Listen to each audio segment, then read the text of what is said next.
Hey, so you're watching this on YouTube. I know, incredibly observant. I just wanted to let you know that if you prefer watching or listening to podcasts on a particular streaming service, I say that as if there's multiple people putting this together. I actually have One Sock Radio being done on multiple streaming services. Like, if you listen to it on Spotify, I guarantee you it's on Spotify right now, actually. And if you want to see all the other spots, all the other locations that you can find One Sock Radio on, just go into the description or go to the link anchor.fm/one-sock, all lowercase, and you will actually find all of the spots that you can find the podcast on there. You can also listen to the podcast there on anchor.fm. And now that the self-promotion stuff is out of the way, I hope you enjoyed today's episode.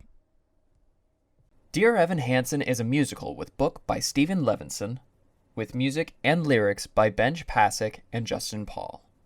Copyright is reserved by these names. The Dear Evan Hansen script is published by Theater Communications Group. Attention! The following episode has references of suicide. If this topic may be sensitive to you, please change the podcast now. Thank you, and enjoy. Before this episode begins, I would like to remind the audience that this is purely my interpretation of the show Dear Evan Hansen, and it is completely possible that you can come to different conclusions. Again, this is a script analysis. Conclusions built on evidence from the script obtained through thorough investigation. And as art is incredibly subjective, different people can see different things from the evidence. Spoiler warning. Remember in the last episode where I said Stephen Levinson does an amazing job introducing these characters in the script?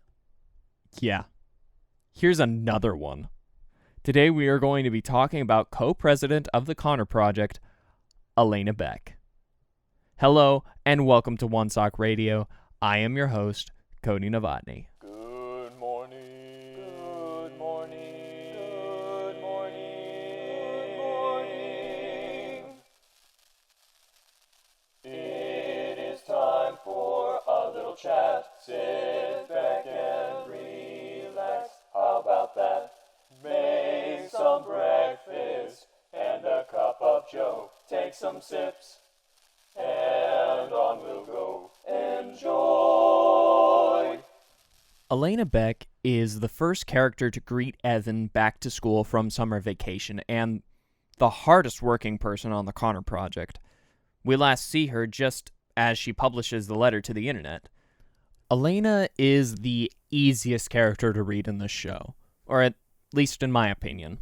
She has everything we need to sit down, open the book, close it, dust off our hands, and walk away. On to the next character. She has clear motivations throughout the show. In fact, she actively tells us them. And she has a musical moment that allows us to peer into her. If you saw the show, did you remember that Alana had her own reprise of Waving Through a Window? I'm going to talk about the song later when we get to Evan, but basically, Alana feels like an outsider, a waste of space. She is desperate to make a change, to be something. When Connor dies, she finds that opening to try and make a change. She instantly gets to work on a social media post trying to connect herself to Connor, but not too much. She reaches out to Evan to talk about how much of an impact Connor made on the school and about her memorial page. And you sure know she got excited when Evan brought up the Connor Project. She practically snatches the idea straight out of Evan's hands when his commitment doesn't seem to be in the project anymore. However, there is a little more to Alana's character. She seems to be invested in two different ways, and a possible third way in the Connor Project. The first way, we've already covered. A desire to be seen. This is found through her solar reprise of waving through a window and her general eagerness to talk about Connor, as well as the creation of the memorial page before the Connor project. So, at least subconsciously, this investment continues into the Connor project itself. Now, the second way she is invested is a more selfless reason. One she gives when Evan questions her motivations in the Connor project. She believes in the message. No one deserves to be forgotten. No one should flicker out or have any doubt that it mattered that they are here. Scene 12, Act 1. She even specifically says she believes it's important because I know what it's like to feel invisible. Scene 7, Act 2. We even see from the beginning of the show that Alana has jaw-dropping grit and determination. Having taken several internships and practically 4 full days of collective community service, it's no surprise that when she has a cause that she is working for, she works on it nonstop. The third possible reason she is involved in the Connor project is because of something that Evan brings up. Regardless of if it is a cut and dry case, I believe it is something that is worth bringing up and talking about. Evan accuses her of having an ulterior motive of being part of the Connor project, because it would look good on a college application. Now, the question would be, is it within her character to have this as a motive to participate in such a project? The only evidence I could find of Alana using something for college applications would be her summer excursions. You know, the internships and community service. She's a very analytical and strategic person. She knows when they need to boost awareness of the project, and she caught the continuity errors in the emails very quickly. However, Evan repeating the story about the orchard like a broken record probably didn't help that case. Now, if I may make an inference on Alana's character, she strikes me as the straight A student, putting school before everything, you know? I come to this conclusion just based on her personality. It isn't really grounded in anything. I bring this up because Alana appears to be spending a lot of time on the Connor project. That, on top of her inner desire to do something meaningful and her selfless motivation to prove to the underdogs that they matter, I find it very, very unlikely that college is at the forefront of her mind. The only other real bit of evidence I can see working towards this theory was her insistence on being co-president, later to take on a mouthful of other titles. I would think she either has control issues, or she was certainly thinking about college when choosing her position on the project. Now, how does Alana fit into the main action of Dear Evan Hansen? Here's what I think. Alana is like a lot of characters that takes part in the Connor project that has some kind of gain in it. However, her gain isn't extremely obvious. If you missed her reprise at the beginning of the show, she just appears to be a hardworking and arrogant member of the Connor project. Hardworking being a character trait, and arrogant being a byproduct of her desire to make the project work. With having 2 strong reasons to be involved in the Connor project, she is an example of someone who utilizes a tragedy as a stepping stone for something else. But not quite in the way other characters use it. I do believe she has some personal investment in the project in the way that she wants to feel like her actions matter. And what better way to do that than to have a huge social morale boost through the Connor project, which utilizes a young man who committed suicide to prove to other people that they matter. But most of all, she has that selfless reason that I described before, which puts her in a morally green area. Alana's character is mostly utilized for dramatic structure, like Jared, but instead of comic relief, She acts as a reminder for Evan that he is losing his grasp on the real reason why he started the project. She is the contrast between selfless and selfish.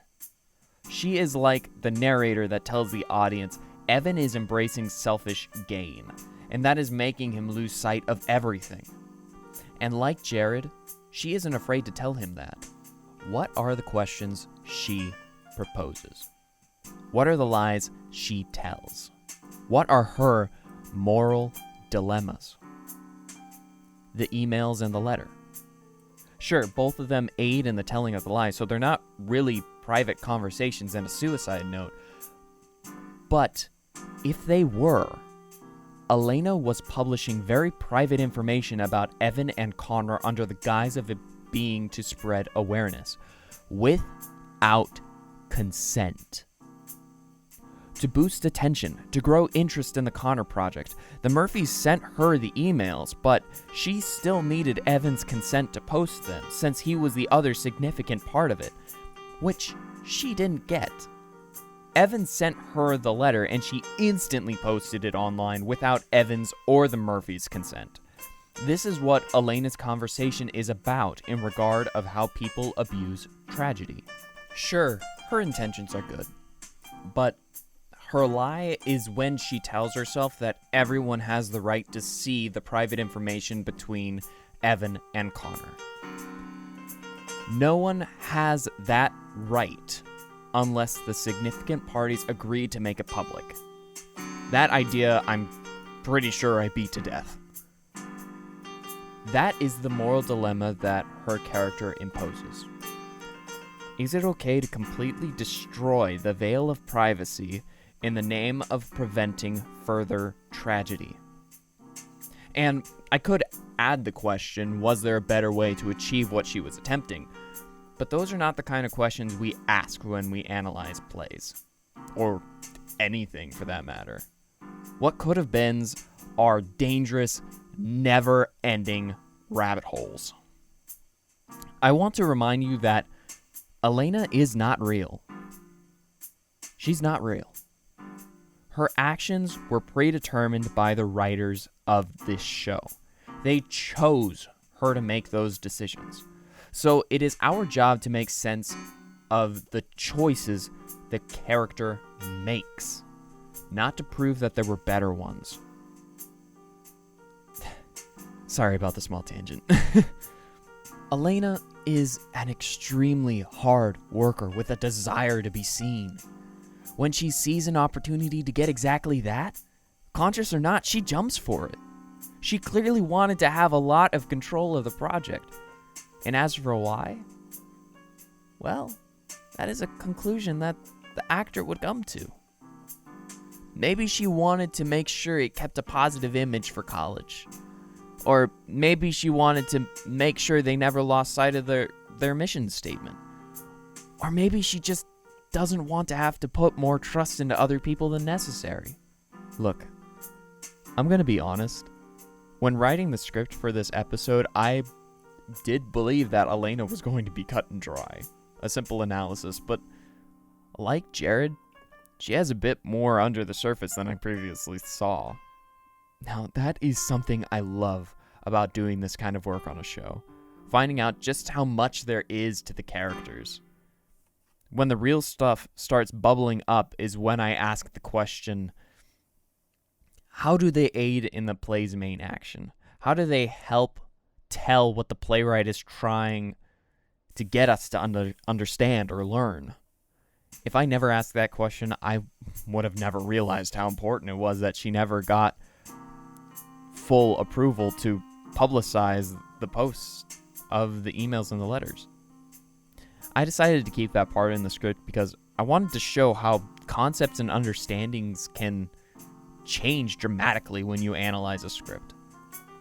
Or I guess when you do anything. And it's okay to change what you think about a character or what you thought a show was really about or about your thoughts and beliefs.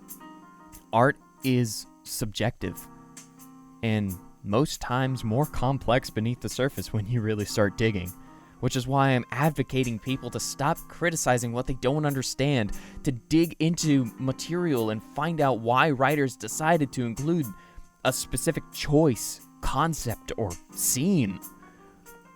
Because you never really know the expansive, colorful world that is just around the corner.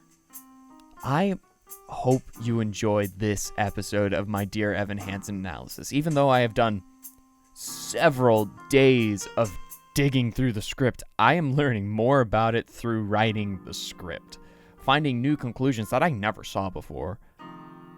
If you have any thoughts, reach out and talk to the theater community. Start a discussion. Analysis is actually a lot of fun when your English teacher isn't forcing you to do it. I hope you stop by again for the next episode where we look at a character who spends most of it in the dark, not knowing about Evan's situation or the Connor Project. That's right. Next episode, we talk about Heidi Hansen.